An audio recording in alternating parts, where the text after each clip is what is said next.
Hello again. Welcome to the third episode of Village Life. It's really late and I'm a little sick, but let's dig in. Feel like I'm gonna try and tell you a little bit more about myself today again, since I'm kind of rewriting my story here. I think it's very important to say that anything I will say or anything I do say, it's just stating facts. I'm not ever judging anyone. I understand that everything we attract in life is there to teach us something. We can learn from it.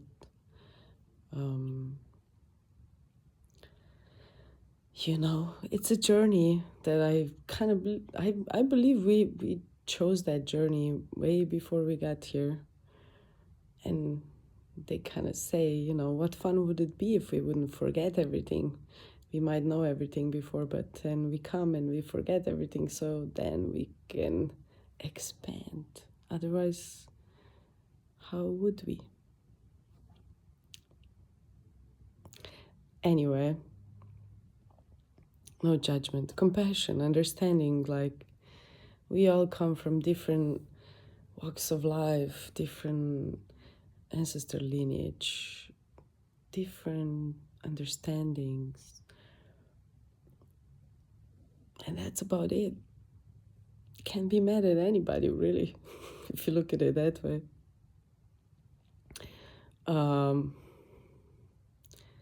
Let's see. So, when I moved from Ložnica pri Makolach, which is the village I'm from, with 30 houses in Slovenia, very beautiful. No, it's a little bit more than 30 houses probably, but I moved then to the capital, Ljubljana. And after that, to Los Angeles. I was living in Ljubljana for 5 years. I studied jazz and pedagogic in Austria, in Klagenfurt, where I was driving every day. In the meanwhile, I was doing a lot of concerts. So when I was around 15, I became part of this show that I thought that I'll be doing background singing for this TV show, and it turns out as the first show for talent show in Slovenia. I just turned then 16 in between that time that it was happening, and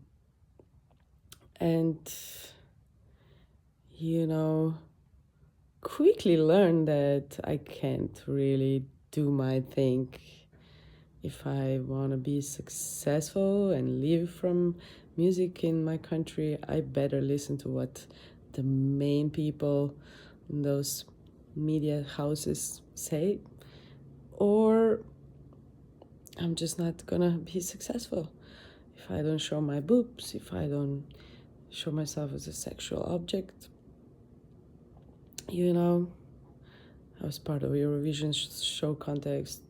They just like main people that are responsible there. They act like assholes to you, especially if you are a young girl.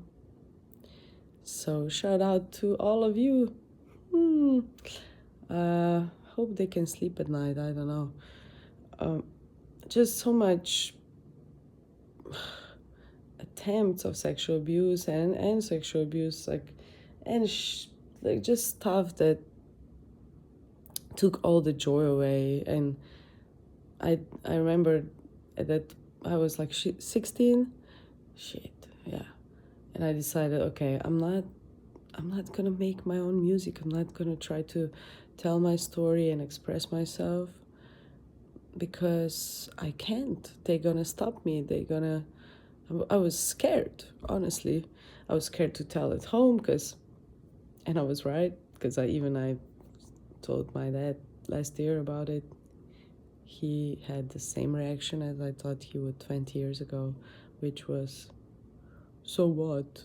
You know, people do things like that. So it's really no judgment, but it's a society is accepting that kind of stuff. Hopefully it's changing now, but the fact that I was afraid even to tell my parents, so I was still able to make music, and I really wasn't wrong. It's quite scary. But that's village, man. That's that thinking, you know? If you're showing boobs, you must be trying to provoke men. Yes, right now I'm doing that, right? Anyway, that was one part of it. The other part was because I made my album, they kicked me out of the school in Austria. My teacher was like offended by it. So I was in shock. Oh, there was then a third thing that happened simultaneously around the same time. Oh, and actually they kicked me out because I was paying for extra lessons, for vocal lessons. And that was the teacher that I actually went to the school for.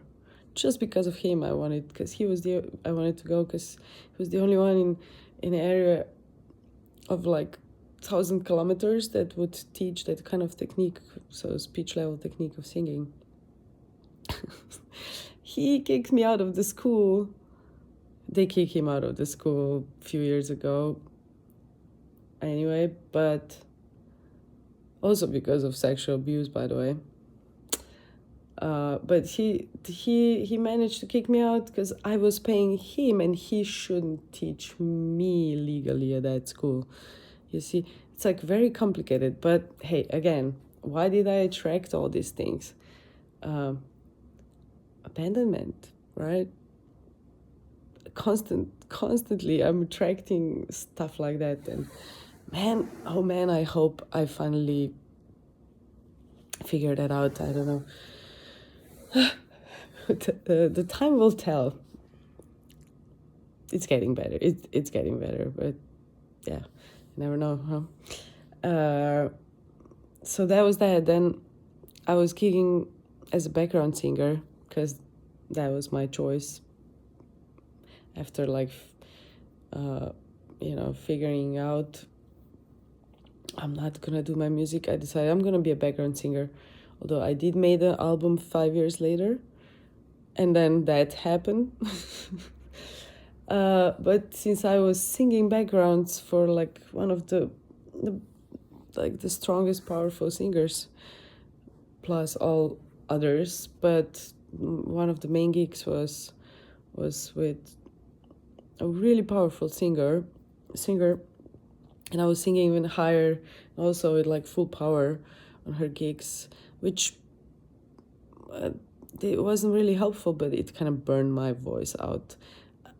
Sure, I didn't have the healthiest lifestyle. I should sleep more. I was studying. I was driving to Austria 3 times a week. I had a lot of concerts, but it was also not hearing myself well at those concerts, never being taken care of the best. Nobody cares, really. It's like, you're on your own. Eventually I figured out, but yeah, I know I should probably take care of myself better, but I didn't. I was just going deeper and deeper, had a drink or two at each concert, or sometimes even more. I was smoking. I stopped smoking, by the way. You can see I'm eating a little more. Who cares? As long as I'm healthy, finally after 20 years, guys. Bam.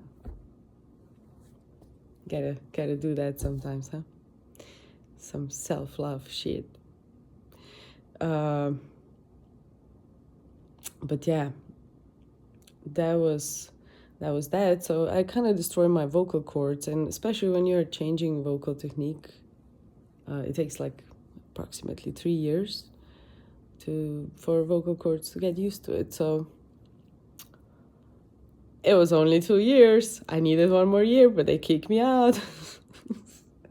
Ridiculous. Okay. And then also I had cysts. I figured I have cysts on my boobs. Yay.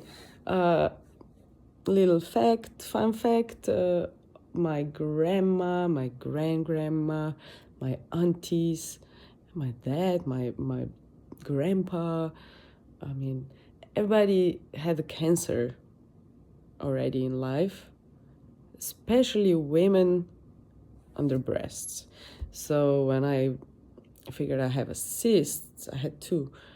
Doctor was like, we just wait a few years and see if it's a cancer. Of course, I freaked out, So what to do? I wanted to heal myself, of course. And then I explore all crazy stuff. That was 20 years ago. So I found a nice documentary from Canada, how they, heal themselves with wheat, with hemp oil, with phoenix tears, right? Somehow one friend hooked me up, and I decided, okay, I need to do that, because I fucked up my vocal cords. I also had an operation on my vocal cords. That was all at the same time. They kicked me out of school, because I made an album. Finally, I was like, okay, I'm gonna do something. I have enough of this background singing. Bam.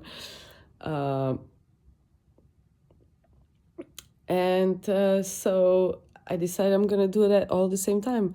Now, when you have an operation on vocal cords, you gotta be, if you really want to do it right, which I wanted to, of course, I would be quiet for 2 months. Ooh.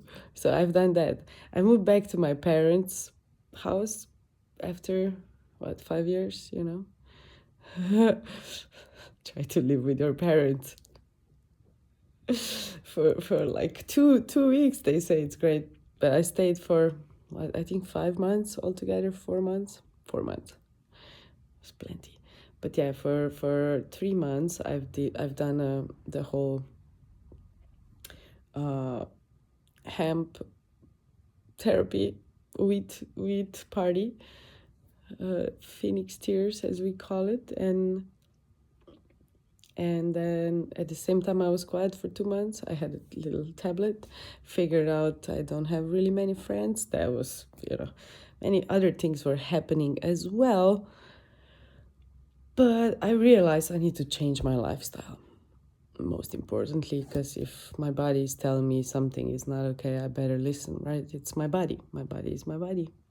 Your body is your body. So that happened. And then I was just like, I didn't feel like I belong anymore. So somehow I went visit my friend, Brida, and she was doing Jyotish. She just, after 10 years of studying, she was finally ready to have a testing bunny for her Jyotish reading. And Jyotish is, by the way, the oldest astrological knowledge from India. It's like 300 years old. It also has 12 houses. It's very similar to Western astrology, but it kind of resonates with me even more. Maybe it's more accurate. I don't know. Maybe it depends. Maybe different. Maybe it's both important. I gotta look into that more. Probably. Whatever serves us, whatever we need, I guess, huh?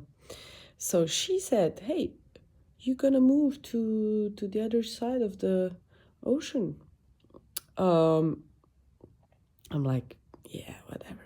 I didn't really believe that, but that's what it was in the stars, she said. And I was texting with this guy who was living in LA but I thought honestly that he's gay.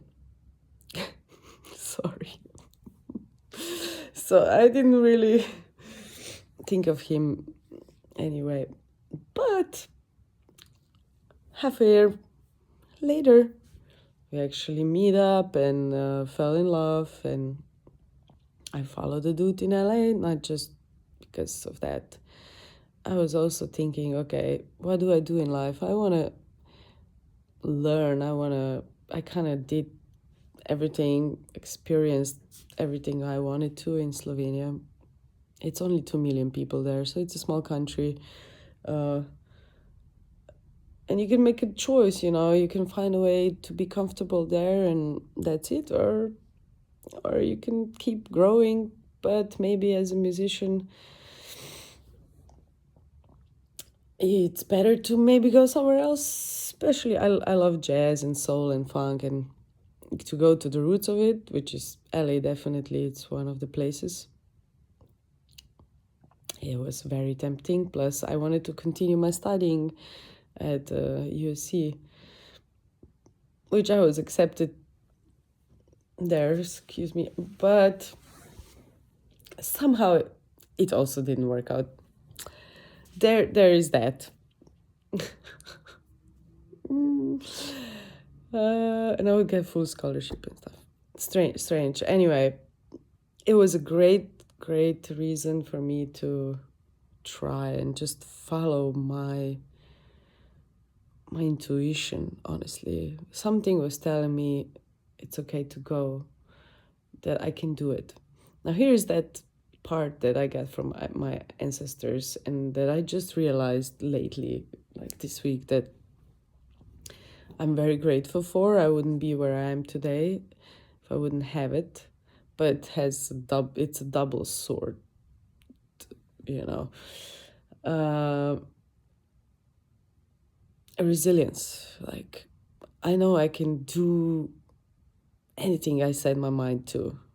That comes from that village. That's like, we can do whatever. Hard work. It's like badass motherfuckers, that way. It's almost like we have a saying where my father is from the mountains. They say, they can do anything because they don't know what's heavy. So that's totally me. It eventually put me, of course, in the survival mode.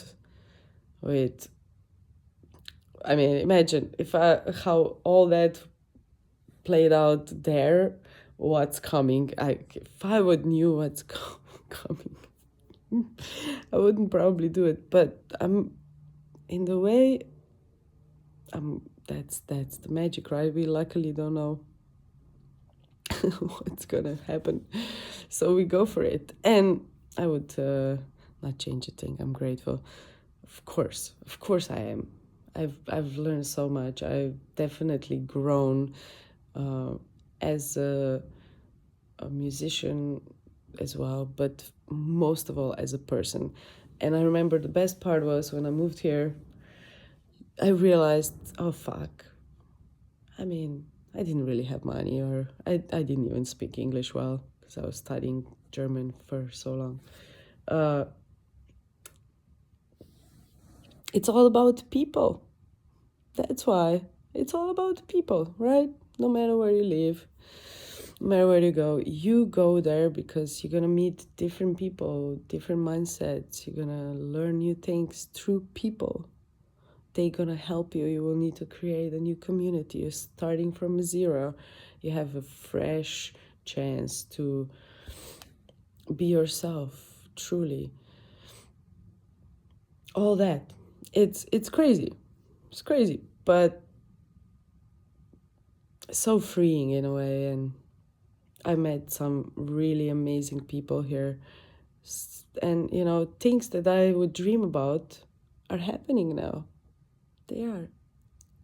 I'm playing with musicians who are the most humble human beings, but at the same time, amazing, outstanding individuals and musicians, like on such a level. Maybe I complicated it, but like they're just they're beautiful beings and beautiful musicians, you know, which was kind of hard to find for what I needed. Like, we are all different, of course. Then, what else I wanted to say? I wanted to say that, you know, I also learned how to ask for help. And how to be I was in a position when I didn't have anything. It was like complete survival mode, and I'll talk about it maybe next time a little more, but